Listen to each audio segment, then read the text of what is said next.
Well, obviously a unique week, but I thought our kids from Tuesday forward really handled their work week really well. Tuesday was great practice. Wednesday, much the same, and then actually today was a nice, crisp practice. So I think myself, my staff, and our team is very excited to get to the game on Saturday. And as far as injury-wise, really no updates, other than the ones I gave you on Monday's presser. No, nothing's really changed. So Brendan Kelly will play. He was out there all day today.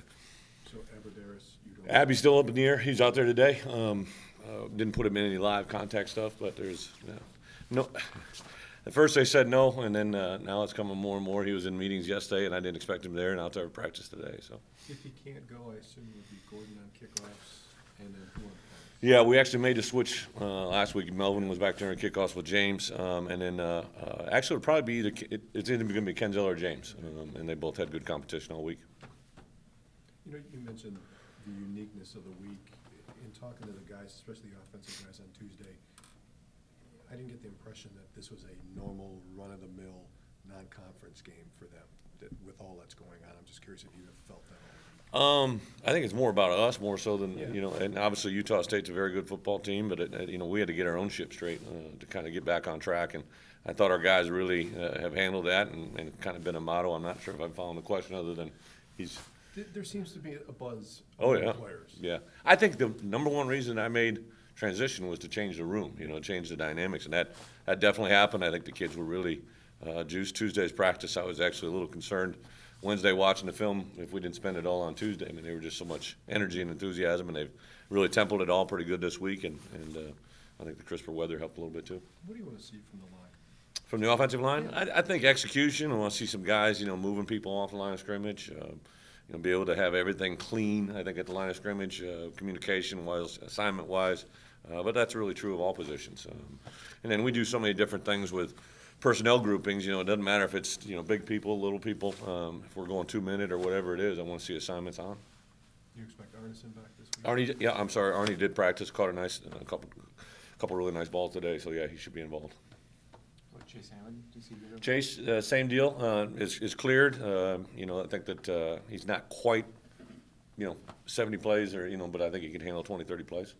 Do you see any change in Miller this week from what his normal duties are to this week? Just obviously when you're into that role, it's a lot more verbiage, communication. So to hear his voice out there, you don't hear it. You hadn't heard it as much as you did this week, just because he's truly coaching a position. But I give the kid a lot of credit. He actually had a plan that he's been working on for the last year and a half about when he finally got his own room, his first time in there in front of people. And I think it really was amazing to me as a head coach to sit back and at least see him handle Tuesday's practice and the way he did it. Obviously Saturday's game will be a big tell. Are there any of the young wide receivers that's starting to click for a little bit? Yeah, I think Kenzel, each game, each practice comes along.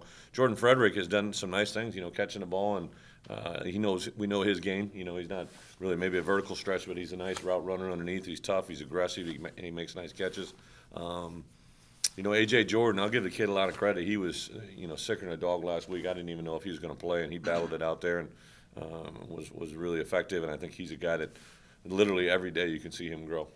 If for some reason Abby couldn't go, would you expect Duckworth? Yeah, Duck and would be, if Abby doesn't go, it'd be Duck and Jordan, to start the game. But the neat thing about Duck, his ability to play all three positions, and is a nice role player. You mentioned that obviously Aberderis can stretch the field vertically. Yeah. If he's not there, who's the next logical candidate to at least help you do that? Yeah, I think in a different manner, but you have to be able to create it with certain personnel. Maybe a Marquise Mason, is going to be a guy. Chase Hammond again, and then probably we go to Kenzel. Kenzel in the slot, or and moving him around. At what point did you said first Abby was a no-go, and then Well, after the day they said. Going back to Sunday, they pretty much, I didn't think there was any chance of it. I said, is he out for the week? And they're like, yes. And then I guess it was Tuesday after he had a follow-up. They're like, Coach, he wants to be involved, getting the meeting rooms. Because a lot of times with guys with concussions, we kind of just rest them, not even involve them in meetings. We try to just let them, go home, sit, and sleep, and that usually brings them back fast. But just knowing Abby, I just have a hunch that he's probably going to find his way out there. Is there any update on DJ Singleton from before the season? What's his status? Technically, I can't comment now because Okay. if a player doesn't come or report, Okay, I he's thought once technically he signed, he was okay. he is. But then when you don't report for the first day of classes, if this was a recruit in general, you can't comment because they're still a live recruit now, I guess, is the best way I can answer it. Some players said the energy level wasn't quite there the first couple games. How have the captains responded to that? Or they tried to get the energy? I think our players in general, not only captains, but our players knew that. I think Sunday there were some things said. I know individually players, had their own little discussions about what needed to happen, and I think that's been addressed, and hopefully you're going to see that. Night games in Camp Randall have been pretty exciting. If they can't get it for that one, we got real problems.